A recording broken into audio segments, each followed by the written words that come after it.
ओम श्री सरस्वत्यै नमः। नमस्कारः। एकोनसप्तत्यधिक 300तमी कक्षा। आज का हमारा विषय है जिघत्सति। इसके हम व्युत्पत्ति देखेंगे। अभ्यासे चर्चा सूत्र के ये उदाहरण है 8454।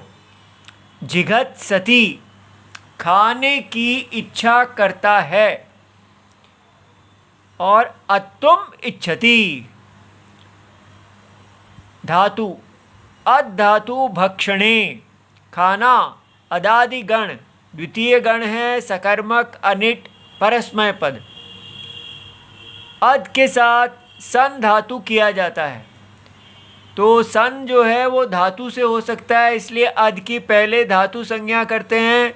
भूवादयो धातवः 131 भू इति एवं आदयः क्रियावचनाः धातु संज्ञकाः भवन्ति। तो अद क्रियावचन है और भू आदि जो धातु पाठ में पढ़े गए धातु हैं उनके अंतर्गत आता है, इसलिए इसकी धातु संज्ञा हो जाती है। अब इससे सन प्रत्यय किया जाता है, वो प्रत्यय अधिकार में है। तीसरा से लेके 5वें अध्याय तक प्रत्यय जो है वो धातु से बाद में आता है, तो इसलिए परश्च धातोः कर्मणा समान कर्तृकाद इच्छायां वा 317 सन। तो इसी कर्म यह धातु जो धातु इच्छा धातु का कर्म है, तो हमारा यहाँ पर क्या है अत्तुम इच्छति। तो इच्छा का कर्म है खाना और दूसरा है इषिणा एव समान कर्तृकः। तो जो इच्छा करता है वही खाता है, एक ही करता है, इसलिए समान कर्तृक होने से ये दोनों अनुबंध पूरे हो गए। तस्मात् धातोः इस धातु से इच्छायाम अर्थे इच्छा के अर्थ में इच्छति वा सन प्रत्यो भवति। ठीक है। उसके बाद हम सन को ये निश्चय करते हैं कि सन की आत्मने पद संज्ञा है, तो आर्ध धातुकम शेष तिंशित सार्वधातुकम। तो जो धातो हो समशब्दनात् धातो हो कह के जहाँ पर प्रत्यय किए गए हैं वो अर्ध धातुक होते हैं। तो यहाँ पर क्योंकि धातो हो कहा गया है, इसलिए तिंग और शित को छोड़कर तीसरे अध्याय में कहे गए प्रत्यय सन जो हैं वो अर्ध धातुक संज्ञा वाले होते हैं।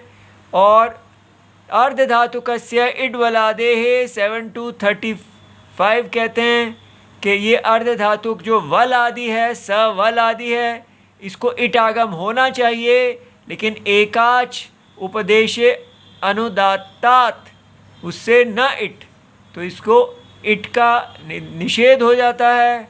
अब हम अद धातु की जगह घस्ल का आदेश करेंगे। तो ये जो सूत्र है लुंग सनोर घस्ल 2437, इसमें इन दो सूत्रों से अनुवृत्ति आती है अर्ध धातु के। यह अर्ध धातु का जो अधिकार है ये 2435 से लेके 57 तक जाता है। और फिर अदो जगधेर ल्यप्ति किति 2436 से अदो हमारे पास आता है। तो ये बनता है अर्ध धातु के लिंगी सनी च परतः। तो लुंग सनो हो सप्तमी है इसलिए परतः।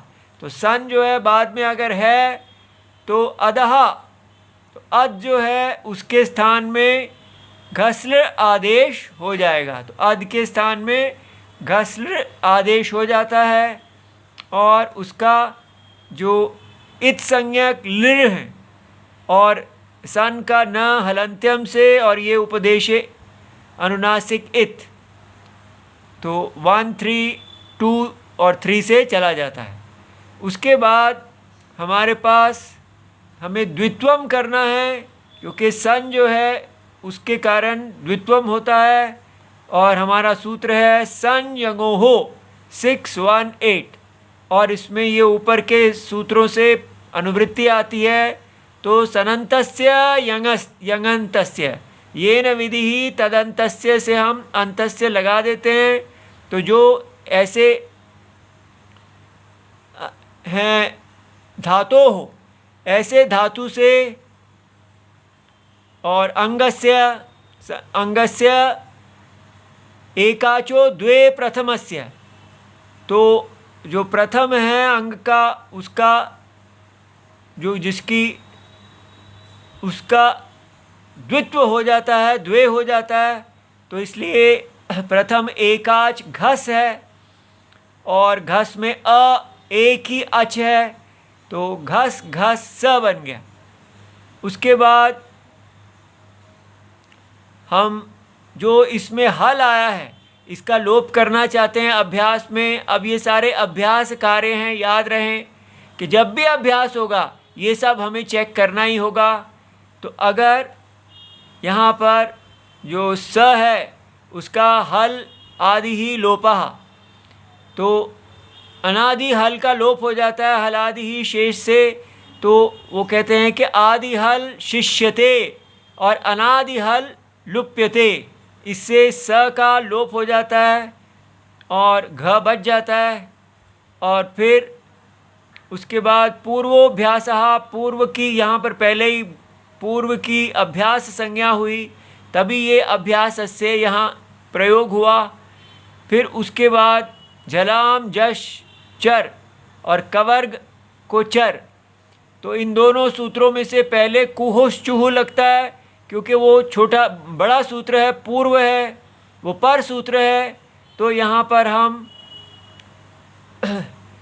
जो घ के स्थान में झ कर देते हैं, क्योंकि कुहुस चुहु कहते हैं कि अभ्यासस्य कवर्ग हकार योहो चवर्गादेशो भवति। तो ये कवर्ग है क ख ग घ, और उसको च छ ज झ, चौथे को चौथा हो जाता है, ये झ बन जाता है। और उसके बाद झलाम, ये अभ्यासे चर्चे से झलाम जश, तो अभ्यास के झलों को अभ्यासे वर्तमाना नाम झला नाम जश और चर आदेश होता है, तो झ को ज हो जाता है। ठीक है, च छ ज झ, ये तीसरा चौथा, तीसरे चौथे को तीसरा आदेश हो जाता है, तो ज घ स बन जाता है। अब ज के आकार को इकार आदेश करना है, तो संयतः, तो यहाँ इत अभ्यासस्य अंगस्य की अनुवृत्ति आ रही है। तो सनी परतः सप्तमी है, तो ये सन परतः है। और अकारांतस्य अभ्यासस्य, ये अकारांत जो अभ्यास है उसका जो अकारांत अभ्यास है, ये अभ्यास जिसकी संज्ञा है वो अकारांत है, लेकिन ये अंग का अव्यय है, तो उसको इकारादेशो भवति, तो उसको अ को इकार आदेश हो जाता है, तो जी घ स बन जाता है। अब यहाँ पर ये जो स है इसको हमने त करना है, तो सहा स्यार धातुके 7449 तहा अंगस्य पीछे से आ रहा है, तो ये सकारांतस्य अंगस्य, तो सकारांत जो अंग है ये इसकी अंग संज्ञा होती है, क्योंकि यस्मात् विधि ही तदादि ही अंगः। तो अब ये तदादि ही प्रत्यय, तो अब ये सकारांतस्य अंगस्य सकारादौ अर्धधातुके, तो सकारार्ध अर्धधातुक जो है उसके परतः तकारादेशो भवति, इसको तकारादेश हो जाता है। फिर यस्मिन विधि लगा के ही हमने आदौ बनाया, और ये जिघत्सा बन गया इसकी धातु संज्ञा की, लेकिन आदेश प्रत्ययो हो यहाँ नहीं काम किया। फिर हमने इसको जिघत्सा शप्तिप कर्तरी शप और पूर्ववत सनहा लगा के इसको हमने जिघत अति बनाया, और फिर अतो गुणे सूत्र से यहाँ पर पूर्व रूप कर दिया, और जिघत सती इति सर्वम शिवम प्रणाम।